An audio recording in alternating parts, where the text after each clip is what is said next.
Good morning and a happy rainy day, everybody. Well, actually, actually good afternoon because it is nearly 4 o'clock in the afternoon. But that is no deal. Now, I am going to let you guys listen to the sound of the rain for a little while, just because it's really nice, and I have to go tie my shoe. So, what's on today's agenda? Well, it is technically the last Friday of spring break, though I do not start working until next Wednesday, so that's why the counter is still high that you just saw in the corner, which is why I can just kind of sit back and enjoy the day. Now, a few things left on the agenda for, well, today, is that I have not cut either yesterday's vlog or the day before's vlog yet. So I need to do that shortly, and also this card is about to run out of space, and I still forgot to switch it out, but that is not a problem yet. But now that my shoe is tied, I've got a few things I want to work on today. Well, first off, I want to get that vlog cut.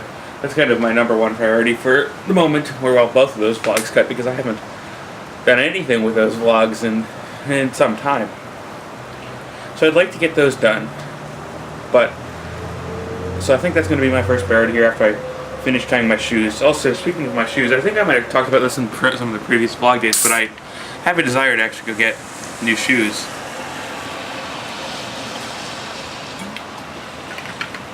At some point in the somewhat near future.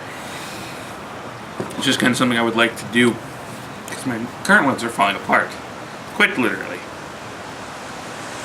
Is this dead? This might be dead. I might have to charge this tablet. Sarah's tablet that's sitting on my desk. But speaking of Sarah, she is at the transition. She's at work like normal, as you probably guessed, because she works 5 days a week. So that's why she is not here for the moment, because it's only 4. So I will need to go pick her up eventually, but not quite yet. Yeah, should I just let you guys enjoy the rain for a moment? I think that might be a good idea, just because it looks really nice.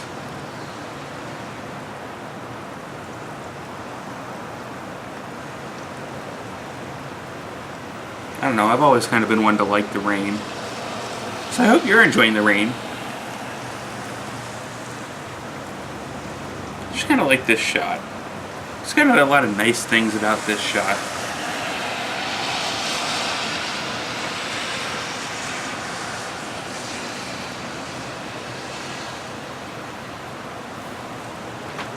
Yeah, and while you're doing that, I will pull what I was talking about earlier, or about to start talking about. Because one other thing that I would like to do after I do that is I have a few other things that need to get repaired, and one of which is actually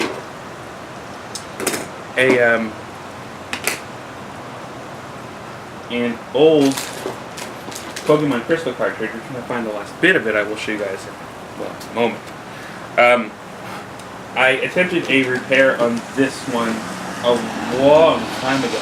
It didn't work out, and I wound up actually somewhat damaging the cart doing so, because I was trying to repair the battery, dead battery. So I think what I'm actually going to do, well, sorry, winter shot's going to end after this car leaves, because I just kind of like this videography here, and I'm pretty happy to have it raining, even though it's wet. I am inside enjoying today, so I don't get to care. That's the true philosophy of life here. So let me actually close Sarah's laptop and put the keyboard down, and then I will bring you down to see what is happening down here. So,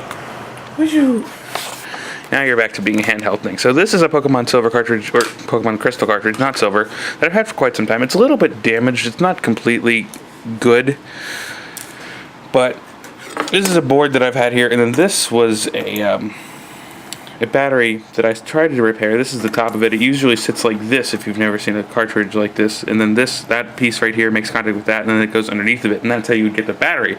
And on games, like on the older games like Pokemon, like anything Game Boy or Game Boy Color time, what batteries did is they held save data. For games like Pokemon or any other game that had a save feature has a battery in there somewhere, because these things don't have little chips that you can actually write data to permanently keep a save in there. So that's kind of why it's important for them to have these backup batteries, so that they will keep everything alive. Because without those batteries in there, you can't keep save data. So that's kind of why it's important to repair these as well. It's not even just like on the Game Boy Advance versions, because when they started doing the Game Boy Advances didn't actually need batteries to keep save data. What instead would happen is that batteries would be there to keep time clocks. And even though Pokemon Gold, Silver, and Crystal did have time clocks, it also kept their save data. So not only would you not be able to save data, but the clocks would work as well. So if you look at like Pokemon Fire Red and Leaf Green, the remakes of the first gen games, they do not have a battery in them at all because the Game Boy Advance is able to hold save data. But if you look to their counterparts, Ruby, Sapphire, Emerald, Emerald needs or all three of those, not just Emerald, needs a backup battery to actually be able to hold the save data. Or not the save data, the clock. It is able to hold the save data with a dead battery. Which I think my Pokemon Ruby actually doesn't even have a battery in there at all. Because it died, and I don't have the correct battery right now to put it in. But not so for these. These cannot hold any sort of data whatsoever without a battery in place. So I think what I'm actually going to do is I'm going to try to repair this now that I actually have a soldering iron, and I'll need to try to find a way to get this metal bit here off of the thing, then reattach it to a new battery, which I think I have one more. I have one more new battery, and I might show you the inside of some of my other cards because I have done this repair before, but I have also done it without a soldering iron. So I might just try to do a check of them and make sure that all these cartridges are still holding a save, because there's no guarantee that all of them are still holding save data, which is always fun. Anyway, I need to go edit those vlogs. I'm going to actually switch out this card because, well, this card is about to die. It's only got 5 minutes left. And I will get you guys on a new card shortly and have 2 vlogs edited hopefully shortly, and we will get to move on with our lives.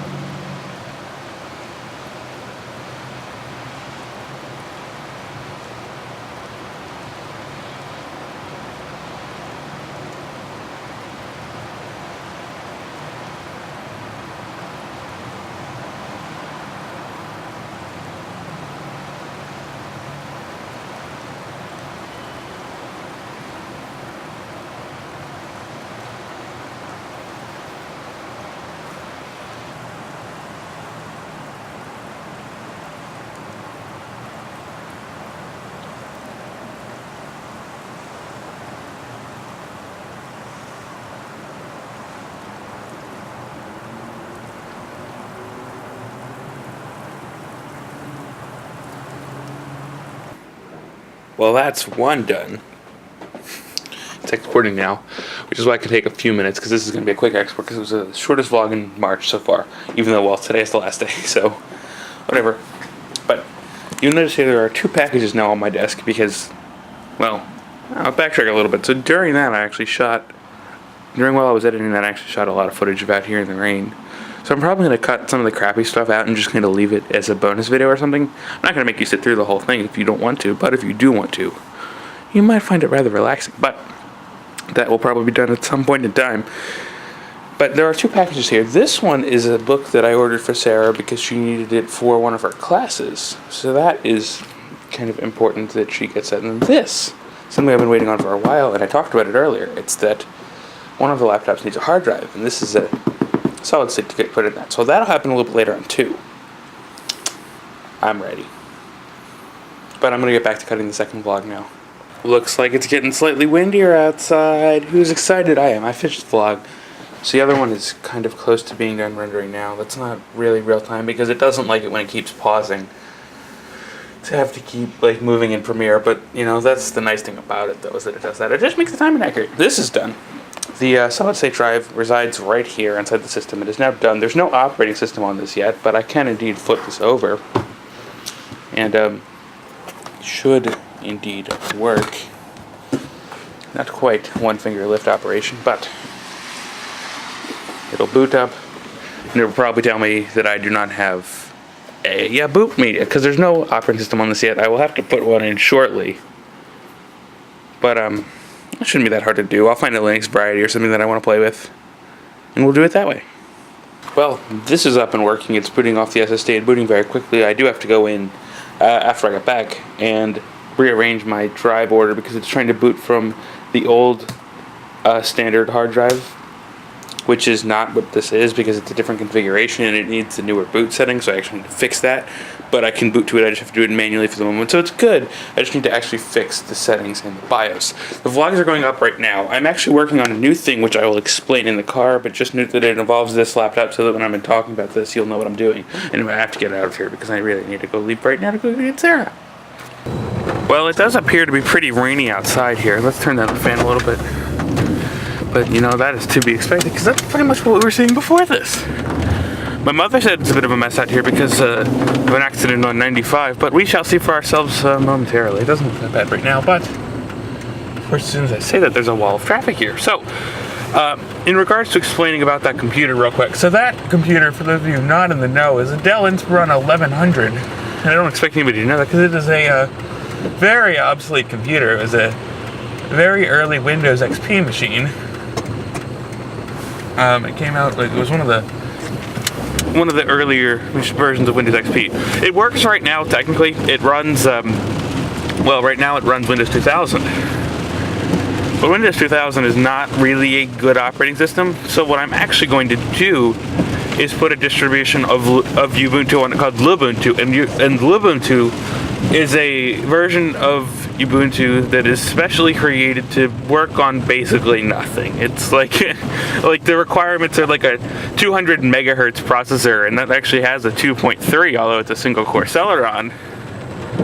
So it's actually plenty able to run it. But I was running into some problems along the way because it really should have been done a while ago. But for those of you who don't know, when I install a Ubuntu distribution, and I didn't actually even bother to show it just because I've done so many times I didn't think about it, but what it normally is, especially once you're in there, all you get to do is you really download a .iso file, and you burn that to a little flash drive, you put the flash drive in, and you boot from the flash drive. Which is about a normal thing, and it works on most modern day computers no problem. It's just pretty much the way it works. Pretty easy usually, but the problem with that is that that computer is so old that it doesn't actually know how to boot from a flash drive. And to make matters worse, the way Ubuntu works is that it actually doesn't expect you to use CDs at all. It's built for you to actually use flash drives to burn the files to. But so I was trying to struggle with that, and then I also realized that to make matters even more unruly, the Ubuntu ISO was trying to install the LTS, or no, I was trying to, not LTS. LTS is long term support. I was trying to install Ubuntu version 16.10, which means that it came out October of 2016. If you see their naming system, that's how they do their names. And I realized that version of Lubuntu is actually too big to fit on the CDs that I have, because CDs can be up to about 1.4 gigabytes, but your most common and your average CD is about 700 megabytes. And all of the ones I had were 700, and the ISO file was about 900. So as you can probably guess by the math, that would not fit. So what I actually had to do instead is I downloaded an older version. I downloaded the version 4.14, which is actually a currently supported version, because going a little bit into update cycles, as I mentioned that LTS, long-term support, a little while ago, LTS basically means that unlike these normal distributions, because Ubuntu and Lubuntu and all the other different varieties of Ubuntu get updated every 6 months on October and April, so we're due for a new one actually within the next month. But and it's a very, very quick movement cycle, and then those like little versions are very outdated very quickly.